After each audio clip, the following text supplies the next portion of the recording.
சில தினங்களுக்கு முன்னாடிதான் அன்புமணி டெல்லிக்கு போனாரு.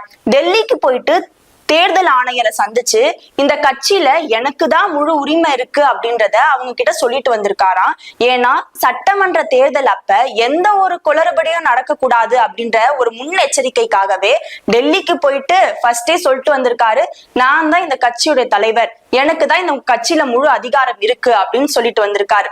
சொல்லிட்டு வந்தவரு அதிரடியா வேலை பார்க்க ஆரம்பிச்சுட்டாரா. இப்பவே பாமகவுல ஒரு முக்கியமான அறிவிப்பை அவர் வெளியிட்டு இருக்காரு. அந்த அறிவிப்பு தான் இப்படி ஒரு பேசும் பொருளா மாறி இருக்கு.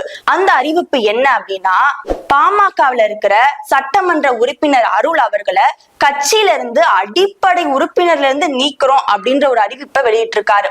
அதுக்கு காரணமா என்ன சொல்லப்படுதுன்னா, அருள் அவர்கள் கட்சியை பத்தி அவதூறு பரப்பிட்டு இருக்கிறாரு, செய்தியாளர்கள் சந்திப்புல கட்சியை பத்தி தப்பா பேசுறாரு அப்படின்ற ஒரு குற்றச்சாட்டை வச்சிருக்காரு. அதுவும் இல்லாம